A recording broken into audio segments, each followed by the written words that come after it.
Hello guys, welcome back to my channel Teachers Creator. Now we will discuss about chapter 3rd postures of health physical and yoga educations B.Ed second year. Okay तो ये health physical and yoga educations में MCQ series चल रही है आपकी, जिसमें आपकी 2 previous videos upload हो गए यूनिट 1 के। यूनिट 1 में हमने अभी तक जो देखा है वो फूड न्यूट्रिशंस देखा है, हेल्थ एजुकेशंस, फिजिकल एजुकेशंस देखा है, ठीक है। नाउ पोस्चर्स देखना है तो आपका यूनिट 1 कंप्लीट हो जाएगा। After that we will discuss about unit 3, ठीक है। सो यूनिट 1 में पोस्चर्स आपका कुछ 30 क्वेश्चन अबाउट अप्रॉक्सीमेटली इसमें है, तो हम 30 क्वेश्चन डिस्कस कर लेते हैं, then we will move on unit 2। So start करते हैं क्वेश्चन नंबर 69 से। The way that a person sit stand walk etcetera is known as, ठीक है। वो तरीका बोला गया है कि वो तरीका क्या है जिस हिसाब से इंसान बैठता है, चलता है, टहलता है, उसे क्या बोलते हैं। पोस्चर्स, जिमिंग, एक्सरसाइज या नन, तो क्या बोला जाता है, इसे पोस्चर बोला जाता है, ठीक है। A good posture refer to the, अब जो गुड पोस्चर्स होता है वो किस चीज़ को रिफ़र करता है। देखो पोस्चर्स 2 तरीके के होते हैं, एक होता है गुड, एक होता है बैड। तो नाम से ही क्लियर हो रहा होगा कि जो गुड होता है पोस्चर्स, वो बॉडी को एकदम मेंटेन करके रखता है, बैलेंस करके रखता है, आपको फटीग नहीं फील होता है, ठीक है। लेकिन बैड पोस्चर से क्या होता है, आपको फटीग फील होता है, थकान सी महसूस होती है। सो ऑप्शन है आपके पास a natural cure those are prevent in healthy spine, 3 natural cure those are prevent in healthy spine, 2 natural cure those are prevent in healthy spine, natural curves that are present in backbone। तो इसका answer आपका क्या हो जाएगा, option number 2, ठीक है। तो ये हो जाएगा आपका 3 natural cure 3 natural curves that those are present in healthy spine, ठीक है। सो ऑप्शन नंबर आपका बी राइट आंसर हो जाएगा। नाउ क्वेश्चन नंबर आपका 71 है। The proper alignment of all the body segment and linkage is called, ठीक है। जो प्रॉपर अलाइनमेंट होता है मीन्स जो प्लम लाइन हेड से लेकर, ठीक है, शोल्डर्स से होते हुए आपका पूरा ये बैकबोन, लेग पूरा ये कवर करते हुए जो आता है ये बॉडी लिंकेज का, ठीक है। तो इस प्रॉपर अलाइनमेंट को क्या बोला जाता है, योगा, पोस्चर, पोजीशंस या नन ऑफ दीज। तो इसे क्या बोलते हैं हम, पोस्चर बोला जाता है। So option number B right answer होगा। नाउ क्वेश्चन नंबर 72 है आपका। The imaginary vertical line which can be passed through the shoulders, hip bone, knee and ankle joint is called as, ठीक है। अभी मैंने आपको नाम भी लिया था इसका, है ना, प्लम लाइन। तो प्लम लाइन क्या होता है, एक इमेजिनरी लाइन है। एक इमेजिनरी मतलब एक रियल लाइन नहीं है, इमेजिनरी वर्टिकल लाइन होती है। कहाँ से शुरू होती है, जो आपके हेड से स्टार्ट होती है, शोल्डर्स से होते हुए हिप बोन, नी बोन, एंकल सबको कवर करती है, एकदम स्ट्रेट पोजीशंस में आपको रखता है। आप बुक में देखेंगे तो आपको पूरा प्लम लाइन दिखाई देगा, ठीक है, स्क्रीन टेस्ट पे। तो आपका ये CRSU में जो बुक है आपकी, CRSU MDU जो भी है, तो बुक है आपकी लक्ष्मी पब्लिकेशंस। तो इसमें आप देखेंगे पेज नंबर 82 पर आपको बाकायदा पूरा ग्राफ दिया है, ठीक है। तो उस पर से आप देख सकते हैं प्लम लाइन आराम से, ठीक है। नाउ क्वेश्चन नंबर 73 है आपका। When we sit voluntary then we are in which postures, inactive postures, dynamic postures, static postures या नन। तो इसका ऑप्शन क्या हो जाएगा आपका, स्टैटिक पोस्चर्स, ठीक है। Option number C right answer हो जाएगा, static posture. When we sit, voluntary का मतलब क्या होता है, ऐच्छिक, ठीक है। जब ऐच्छिक अपनी इच्छा के अनुसार हम बैठते हैं तो बॉडी पोस्चर्स हमारा कैसा होता है, तो वो होता है स्टैटिक पोस्चर, बहुत ही स्थिर, बहुत ही आरामदायक पोस्चर्स में हम बैठ जाते हैं, स्टैटिक, ठीक है। ना क्वेश्चन नंबर 74 है। What are the importance of good postures, good postures के इंपॉर्टेंस क्या क्या हैं, appearance, muscle strength, hygienic value, all of this. तो आपको क्या लग रहा है, ऑल ऑफ दिस, ठीक है। सारे ही ऑप्शन करेक्ट हैं यहाँ पर। What are the cause of bad postures, अब बैड पोस्चर्स के कारण क्या क्या है, ओबेसिटी, बहुत ज़्यादा मोटापा होता है, ओवर वर्कलोड होता है तो भी इंसान, ठीक है, बैड पोस्चर में बैठ जाता है थकान के कारण। हेरिडिटी होती है, मतलब अनुवांशिकता से मिली होती है कि सब ऐसे ही बैठते हैं वहाँ पर, उनके जो पूर्वज होते हैं, ठीक है, तो उनकी भी आदत होती है। तो हेरिडिटी भी रीजन होता है इसका। हैवी बैग्स, बहुत बच्चे क्या होते हैं पीछे बहुत ही हैवी बैग कैरी करते हैं, तो इसकी वजह से भी वो आगे की तरफ झुक जाते हैं, तो वो पोस्चर उनका राइट नहीं रह जाता है। और रॉन्ग पनिशमेंट, जैसे रॉन्ग पनिशमेंट का मतलब उठक बैठक करवा दिया, या फिर जैसे आप लोगों ने सुना ना मुर्गा बनवा दिया, तो ये सब जो होता है ये सब बैड पोस्चर्स में आता है। तो option number D right answer हो जाएगा आपका। The postures deformities which are present from the birth are called, ऐसी पोस्चर्स डिफॉर्मिटीज़ यानी कि जो कमी होती है पोस्चरल, जो बचपन से ही प्रेजेंट होती है, उसे क्या कहते हैं, कॉग्नाइटल डिफॉर्मिटीज़, एक्सीडेंटल, अक्वायर्ड या डिसीज बॉर्न। तो इसे कहा जाता है आपका कॉग्नाइटल, ठीक है। कॉग्नाइटल क्या होता है, जो बाई बर्थ होता है, क्लियर। तो याद रखना है आपको, बाई बर्थ के केस की अगर बात होती है तो आपको कॉग्नाइटल याद रखना है, ठीक है। जैसे कि बर्थ ऑफ चाइल्ड, बच्चे का जब बर्थ हो रहा है उस समय पर, ठीक है, क्लब फुट, फ्लैट फुट, ठीक है, हाइपोप्लासिया, ये सब इसी के अंदर ही आता है, किसने, कॉग्नाइटल में, ठीक है। बहुत लोगों का आपने देखा होगा फ्लैट फुट होता है, ठीक है। तो ये सब चीज़ें आती हैं कॉग्नाइटल डिफॉर्मिटीज़ में। नाउ क्वेश्चन नंबर 77 है, इन्वायरमेंटल और acquired cause of the postural deformities. तो जो एक्वायर्ड होता है, एक्वायर मतलब जो लिया गया है, ग्रहण किया गया इन्वायरमेंट से, एक्वायर किया हमने, एक्सेप्ट किया है, तो वो डिफॉर्मिटीज़ कैसी हो सकती हैं, इंजरी के कारण, हैबिट्स के कारण, disease born deformities, all of these. तो इसका राइट आंसर आपका क्या हो जाएगा, ऑल ऑफ दीज, ठीक है। तो फ्रॉम डिसीज़ कोई डिसीज़ हो गई तो उसकी वजह से भी हो जाता है, ठीक है, जैसे रिकेट्स हो गया, ट्यूबरकुलोसिस हो गया, पोलियो हो गया, तो इसके कारण भी हम डिफॉर्मिटीज़ को एक्वायर कर लेते हैं, ठीक है। कभी कोई एक्सीडेंट हो गया, कोई इंजरी हो गई, तो इसकी वजह से जो लिम्ब होते हैं या फिर जो स्कार्स होते हैं पड़ जाते हैं, ठीक है। तो इन सब के कारण से भी सब के कारण से भी हो जाता है। और वीकनेस ऑफ सेंसेज, फटीग, ये सब भी रीजन होते हैं किसमें, एक्वायर्ड यानी कि इन्वायरमेंट वाले में। तो ऑल ऑफ दिस जिसका राइट आंसर हो जाएगा। 78 क्वेश्चन है आपका, what are the cause of poor postures and deformities, ठीक है।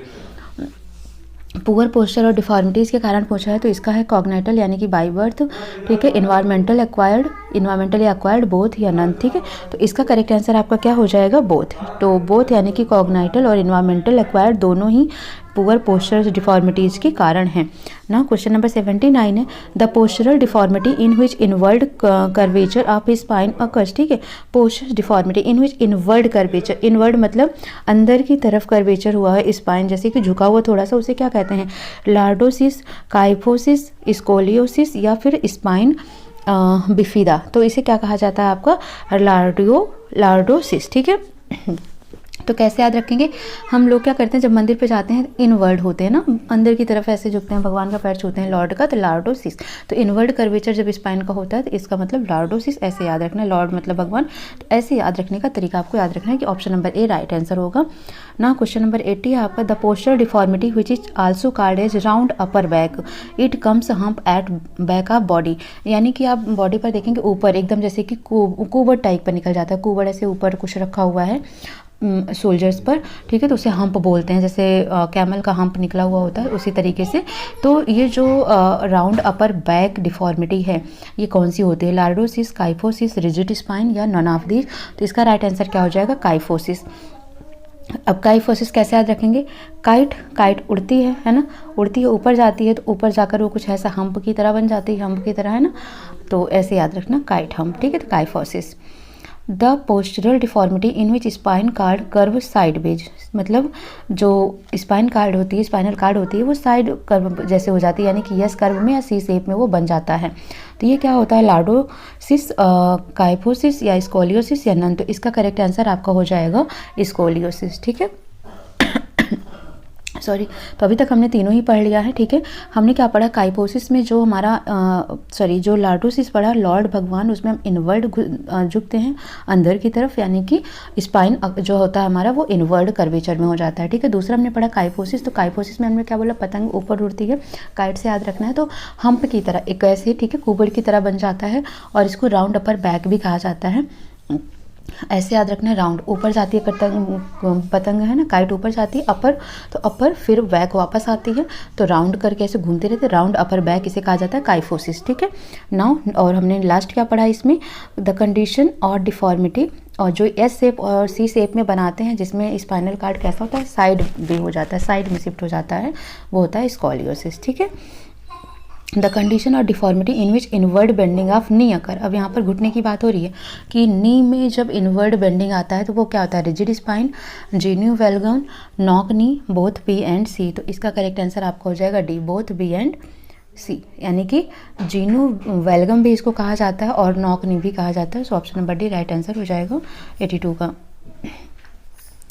और यहाँ पर क्या बोला गया था, देखो इनवर्ड, आपने देखा होगा कि इनवर्ड जो नी होती है वो कैसी हो जाती है, इनवर्ड हो जाती है। इनवर्ड हो जाती है मीन्स एकदम पैर आपस में ऐसे लगता है कि वो चिपक से गए हैं, गैपिंग नहीं रह जाती उनके बीच में, तो इसे कहते हैं नॉक नी। नी कैसी हो गई, एकदम नॉक हो गई है, क्लोज हो गई है, ठीक है।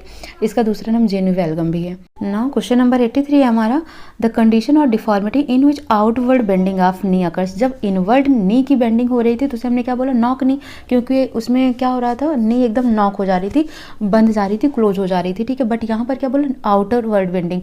तो जब पैर हमारा आउटवर्ड होगा तो बीच में आप देखेंगे बहुत ज़्यादा ही जगह हो जाएगा उसमें, ठीक है। तो दोनों पैरों के बीच में आपको काफ़ी स्पेस दिखाई देगा, तो ये नॉक नहीं होगा, बो लेग होगा, ज्वाइंट नहीं होगा, फ्लैट फुट होगा, ठीक है। तो आपका आंसर क्या हो जाएगा, बो लेग, ठीक है। बो लेग का मतलब कुछ ऐसा, जो ये पैर है, जैसे मान लो एक पैर ये है आपका, एक पैर ये है, ठीक है। तो इनके बीच में इसमें क्या होगा, ऐसे स्पेस हो जाएगा, तो यहाँ पर स्पेस रहेगा लेग के बीच में काफ़ी।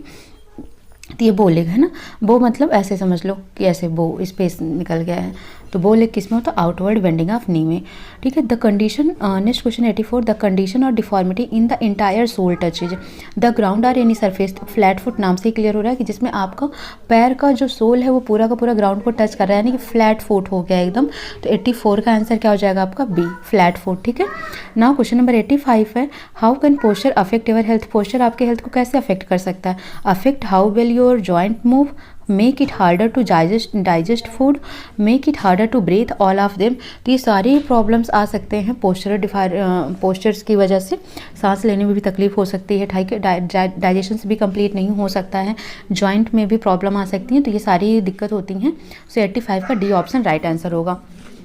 ना क्वेश्चन नंबर 86 है आपका, how can not be improve our posture in general. हम अपने पोस्चर्स को जनरली कैसे इम्प्रूव नहीं कर सकते हैं। Be mindful of your postures, stay active, eat junk food as much as you can, be wear comfortable low heeled shoes, ठीक है। तो देखो इसमें पूछा गया नहीं कर सकते हैं ना, कैन नॉट तो वियर कंफर्टेबल, यानी कि अगर हम कंफर्टेबल या लो हील शूज पहनते हैं तब तो कंफर्टेबल मतलब हो सकता है कि हम अपने पोस्चर्स को मेंटेन करके रखें, है ना।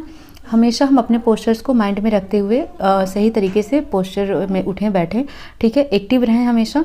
तो ये सब चीज़ें तो यहाँ पर है कि इम्प्रूव हो सकता है, बट ये सी इसका कोई रीज़न नहीं है, eat junk food as much as you can. तो इसका ऑप्शन क्या हो जाएगा, सी राइट आंसर हो जाएगा। विच of the following is not a postural deformity, इसमें से कौन सा एक पोस्चरल डिफॉर्मिटी नहीं है। तो ऑप्शन है आपके पास knock knee, flat foot, muscular और ligament weakness at early age, D है आपका कैंसर। तो ऑप्शन क्या हो जाएगा, डी, ठीक है। डी क्या है, ये कैसा है, ये कोई पोस्चरल डिफॉर्मिटी नहीं होता है, ये एक डिसीज ही है। सो डी इसका राइट आंसर हो जाएगा। Which day is celebrated as international day of yoga. Yoga day किस तारीख को मनाया जाता है, तो ये सबको ही पता होगा, ठीक है, 21 जून को।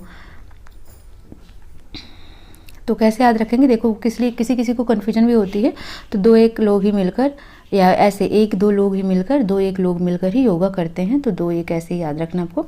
Yoga education help in, yoga education किस में हेल्प करता है, self discipline and self control, तो ये तो ठीक है, इसमें करता है। Leading to immense amount of awareness, correct है। Concentration, higher level of consciousness, all of this, तो ये सभी इसके करेक्ट होंगे। मीन्स सेल्फ डिसिप्लिन और सेल्फ कंट्रोल में भी योगा हेल्प करता है, ठीक है। अवेयरनेस भी हमारे अंदर आती है, कॉन्संट्रेशन हम कर पाते हैं, ठीक है, और हमारे अंदर हाई लेवल कॉन्शियसनेस भी होता है योगा से। तो ये सभी चीज़ें याद रखनी है। All of this right answer होगा इसका, ठीक है। नाउ क्वेश्चन नंबर 90 है आपका, what is the aim and objective of yoga education. Yoga education का ऑब्जेक्टिव और एम क्या है, to practice mental hygiene, to process emotional stability, to enable the student to have good health, all of this. तो इसमें बोला कि aim and objective, students have good health, ये तो होगा ही, है ना। पोसेसेस इमोशनल स्टेबिलिटी, ये भी होगा। प्रैक्टिस मेंटल हाइजीन, तो ये भी होगा। तो ऑल ऑफ दिस इसका राइट आंसर हो जाएगा। नाउ क्वेश्चन नंबर 91 है, dash is a state of complete physical, mental and social wellbeing and non merely the absence of disease और इन्फॉर्मिटी। तो इसको किसने कहा था, मैंने अभी आपको याद कराया था, ये किसने कहा है, इसको कहा था WHO ने कहा था। और ये किसके बारे में बात करी गई थी, यहाँ पर हेल्थ के बारे में। सो ऑप्शन नंबर ए इसका राइट आंसर हो जाएगा। Role of teacher in school health program, तो टीचर का क्या रोल होता है, medical examination of student, maintain the record of health inspection of student, to held seminar and health education, या all of this. तो ये एक टीचर को, जो योगा टीचर होती है या जो हेल्थ टीचर होती हैं उसमें समझाने के लिए उनको ये सभी चीज़ें करनी पड़ती हैं हेल्थ प्रोग्राम में, ठीक है। यानी कि स्टूडेंट्स के एग्जामिनेशंस भी करने होते हैं मेडिकल के रिलेटेड, तो ये सब चीज़ों को देखनी पड़ती हैं। How can postures affect ever health, postures आपके हेल्थ को कैसे अफेक्ट करता है, तो ये भी फिर से आ गया question. Affect how well your joint move, make it harder to breathe, ठीक है, make it harder to digest your food, all of this, तो ये सभी हैं। और 94 क्वेश्चन है, over time many new posters have been added, how many classic asana were enlisted in the initial test. ठीक है, तो 94 है आपका, over time many new posters have been added. तो ये तो है कि बहुत सारे नए नए पोस्टर्स आते रहते हैं। So how many classical asana were enlist in the initial test, तो इनिशियली कितने आसना पहले हुआ करते थे, 84, 83, 108, 195। तो इसका करेक्ट ऑप्शन हो जाएगा आपका option number A, 84। Now question number 95 है आपका, what should be do for improving round upper back and kyphosis. ठीक है, तो अभी मैंने आपको बताया था राउंड अपर बैक किसे बोला जाता है, राउंड अपर बैक है ना, अपर काइट जाती है ना, काइपोसिस तो डिसीज कौन सी थी, वो काइपोसिस थी जो राउंड अपर जाती है ना। अब बोला है इसको इम्प्रूव करने के लिए आप क्या कर सकते हैं, wall bar exercise, sand bag exercise, arm stretching exercise, all of these. तो याद रखना इसके लिए आप तीनों ही कर सकते हैं। ठीक है, राउंड अपर बैक है ना, काइपोसिस, तो ऊपर क्या होता है इसमें हम्प निकल आता है, मैंने क्या बोला अभी आपको, हम्प निकल आता है कुबड़ की तरह है ना, पतंग ऐसे जाती है तो ऐसे ही निकल आता है, ये ऐसे ये तरीका था है ना। तो इसको कैसे, वॉल बार एक्सरसाइज, वॉल पर सीधे एकदम खड़े होकर, ठीक है, सैंड बैग पीछे एक बालू का बैग लगाकर आप एक्सरसाइज कर सकते हैं अपने शोल्डर्स के नीचे, आर्म स्टिचिंग कर सकते हैं, तो ये सभी कर सकते हैं इसमें, तो ऑल ऑफ दिस इसका राइट आंसर हो जाएगा। क्वेश्चन नंबर 96 है, what are the cause of scoliosis disease, scoliosis disease के कारण क्या हैं। ठीक है, तो ऑप्शन क्या क्या है आपके पास, marasmus, disease of bones, heavy weight lifting या ऑल ऑफ दीज। तो इसके भी आंसर हैं ऑल ऑफ दीज। ठीक है, क्योंकि बोन से रिलेटेड डिसीज हो जाता है एक तरीके का, तो डिसीज ऑफ बोन से ये, ठीक है, मरासमस भी है, हैवी वेट लिफ्टिंग के कारण भी हो जाता है, तो all of these right answer होगा। What are the cause of knock knee, knock knee में क्या हो रहा था, अभी जो आपका लेग था वो इनवर्ड हो रहा था ना, तो इसमें पूछा गया है प्रोलॉन्ग्ड स्टैंडिंग, बहुत ज़्यादा लंबे समय तक खड़े रहने से, फ्लैट फुट की वजह से, ओबेसिटी की वजह से, ऑल ऑफ दीज। तो इसका भी आंसर क्या हो जाएगा, all of these. Now question number 98 है, what are the different type of talipes. ठीक है, डिफरेंट टाइप ऑफ टैलिपीज क्या क्या होते हैं, टैलिपस इक्विनस, टैलिपस calcaneus, both A and B या नन। ठीक है, तो टैलिपस के बारे में पूछा गया है, ये भी एक क्या है, डिसीज है। ठीक है, तो ये दो तरीके की होते हैं, ये भी आपका अक्वायर्ड भी होता है, कॉग्नाइटल और अक्वायर्ड भी होता है। ठीक है, सिम्टम्स इसके क्या क्या होते हैं कि वन और बोथ फीट में भी अफेक्टेड, दोनों पैर हो सकता है कि अफेक्टेड हों। ठीक है, when the child walk on the upper surface of the foot, तो the child walk on the upper surface of foot, giant is defective and child has difficulty in running, मतलब बच्चे को चलने फिरने में कोई दिक्कत हो रही हो। ठीक है, पैर से रिलेटेड एक डिसीज है ये टैलिपस। तो देखना है इसमें कि इसको ये क्वेश्चन पूछा गया कि कितने टाइप्स के होते हैं, तो दो तरह के होते हैं, एक होता है टैलिपस इक्विनस, एक होता है टैलिपस कैल्केनियस। तो बोथ होते हैं, इसका answer both A and B हो जाएगा इसका राइट आंसर। क्वेश्चन नंबर 98 का है आपका option number C right answer है। ठीक है, 98 का सी। और टैलिपस के बारे में एक मैं थोड़ा सा डिस्कस कर देती हूँ आपसे। देखो, टैलिपस इज अ डिफरेंट टाइप, ठीक है, डिफरेंट तरह के होते हैं, ये फूड से ही रिलेटेड डिसीज होते हैं। टैलिपस इक्विनस, ठीक है, टैलिपस इक्विनस क्या होता है, in this case the person walk on twos. इसमें क्या होता है, जो बच्चे होते हैं वो अपने टूज पर यानी कि अंगूठों के बल चलते हैं, जैसे घोड़े की तरह।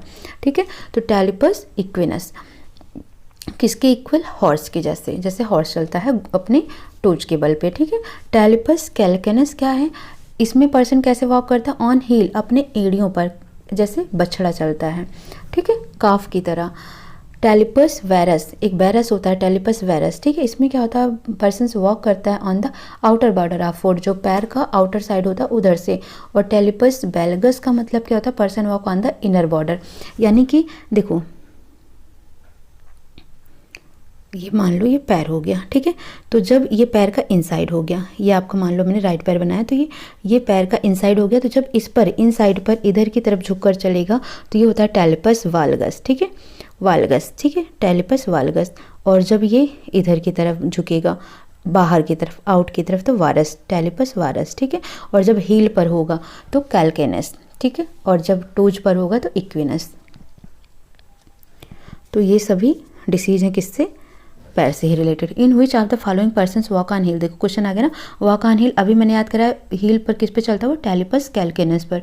सो ऑप्शन आपका क्या हो जाएगा, 99 का सी ऑप्शन राइट आंसर हो जाएगा। क्वेश्चन नंबर 10 है, what are the basic function of food, food के बेसिक फंक्शन क्या क्या होते हैं, साइकोलॉजिकल, सोशल और लॉजिकल या ऑल ऑफ दीज। तो फूड के जो फंक्शंस होते हैं वो आपके ये सभी होते हैं, all of these. Which minerals is helpful for the formation of brain, nails, hair and hooves of animal। ठीक है, तो इसका आंसर हो जाएगा आपका सल्फर। वैसे जो नेल्स में प्रोटीन अगर पूछा जाता है तो आपको क्या बोलना होता है, कैरोटीन। कैरोटीन प्रोटीन पाई जाती है, केराटिन प्रोटीन पाई जाती है। ठीक है, केराटिन एक तरीके की प्रोटीन होती है जो नेल्स में, हेयर में, हूप्स में पाई जाती है एनिमल्स की, वो होता है केराटिन। अब यहाँ पर पूछा गया कि किस मिनरल्स के कारण, ठीक है, तो वो होता है सल्फर। क्वेश्चन नंबर 102 है, anaemia is caused due to the deficiency of. Anaemia किसके कारण होता है, तो ये एक डिसीज होती है जिसमें ब्लड की कमी होती है, और ब्लड की कमी किसके कारण होती है, आयरन की कमी के कारण। ठीक है, तो आयरन इसका राइट आंसर हो जाएगा ना। क्वेश्चन नंबर 103 और लास्ट क्वेश्चन है इस यूनिट का, एंटी स्टेरिलिटी विटामिन किसे कहा जाता है, तो ये होता है आपका विटामिन के। ठीक है, तो विटामिन के इसमें नहीं होगा, सॉरी, ये विटामिन ई है। ठीक है, तो विटामिन ई कर लेना आप इसको। विटामिन ई को एंटी स्टेरिलिटी विटामिन कहा जाता है। ठीक है, वैसे विटामिन ई को ब्यूटी विटामिन भी कहा जाता है, बट यहाँ पर रिलेटेड है ये कि अगर विटामिन ई की कमी होती है बॉडी में तो जो बॉय होते हैं वो अपने फादर बनने की कैपेसिटी खो देते हैं, और जो फीमेल होती हैं वो मदर बनने की कैपेसिटी खो देती हैं। मीन्स एक तरीके से कह सकते हैं कि स्टेरिलिटी प्रॉब्लम आ जाती है उसमें। जो फीमेल होती हैं वो बांझ कहलाती हैं हिंदी में। ठीक है, और नपुंसकता की बीमारी हो जाती है मेल में, तो ये है स्टेरिलिटी। ठीक है, तो एंटी स्टेरिलिटी यानी कि विटामिन ई का सही रहना बॉडी में ज़रूरी है, तो ए इसका राइट आंसर विटामिन ई होगा। ठीक है, सो ये आपके अभी तक के हो गए 103 क्वेश्चंस टोटल, आपके तीनों वीडियो को मिलाकर, फर्स्ट सेकंड थर्ड 3 पार्ट हो गए एक यूनिट के। आप इनको देखते रहिए, फिर आपके लास्ट 2 से 3 वीडियोस में यूनिट 2 भी आपकी कंप्लीट हो जाएगी। ठीक है, और अच्छे से पढ़ाई करिए, कोई डाउट होता है तो आप कमेंट सेक्शन में मैसेज करिए। ठीक है, और do like share and subscribe, बार बार मैं यही कह रही हूँ क्योंकि देखते बहुत लोग हैं, देख भी रहे हैं। ठीक है, तो बट किसी के मेहनत को ज़ाया ना करिए, please do like share and subscribe ज़रूर करिए। ठीक है, सो नेक्स्ट क्लास में मिलते हैं। Thank you for watching.